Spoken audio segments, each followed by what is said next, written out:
It started like any other Thursday in Huntsville, Alabama. The air was heavy with early spring humidity. Clouds rolled low over the rooftops, and the local grocery store was quiet. The usual hum of retirees grabbing staples before the weekend rush.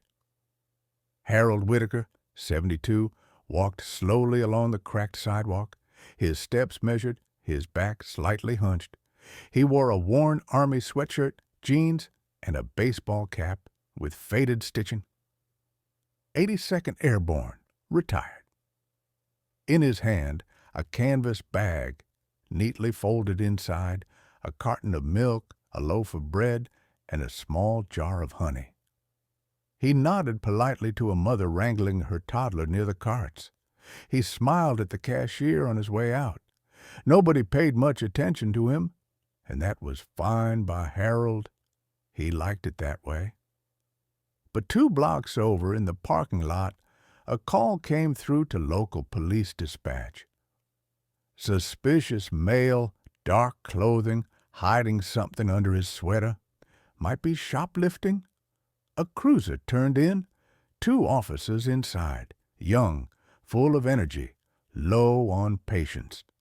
"Let's make this quick," said the older one. "These guys always try to play dumb." As they pulled up, Harold was placing his bag gently onto the passenger seat of his old Chevy before he could close the door. "Sir, step away from the vehicle." Harold turned, confused. "Sorry?" The cops were already moving. No questions, no hesitation. They grabbed his arms, spun him, and slammed him face first against the hood. "You match a theft report. Keep your hands visible. Wait, hold on now." Harold tried to speak, but his face was pressed to cold metal. People nearby began gathering. A teenage boy filmed from across the lot. An elderly woman shouted, "He didn't steal anything. I was in line behind him." The older cop patted Harold down roughly. The younger one looked less certain. "Found something?" "Just bread and milk," he muttered. "Check for ID." From Harold's back pocket came a slim black wallet.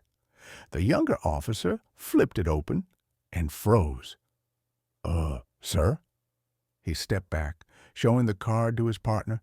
The senior officer blinked, then read aloud. "Major General Harold M. Whitaker, retired, Silver Star, Bronze Star, Distinguished Service Medal." There was a moment of silence. Even the crowd stopped murmuring. Harold slowly turned. A thin line of blood ran down his cheek. His breathing was steady, but his eyes cold steel. "I wore that uniform for 42 years, he said quietly.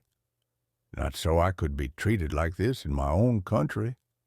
Suddenly, from the store's entrance a voice boomed, "What in God's name are you doing to General Whitaker?"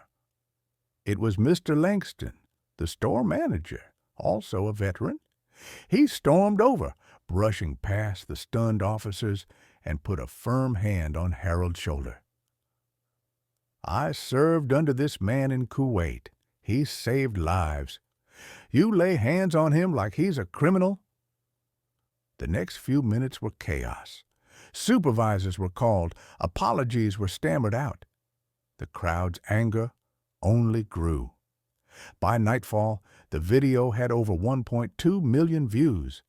By morning, national news anchors were quoting Harold's line, "I didn't fight for revenge. I fought for respect." The senior officer was placed on leave. Harold declined to press charges. Instead, he asked that the department invest in training on respect and racial bias.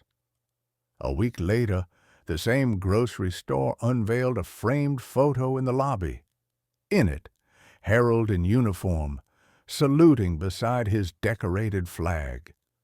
The plaque below read, "Real heroes don't ask to be seen, but when they are, may we never look away."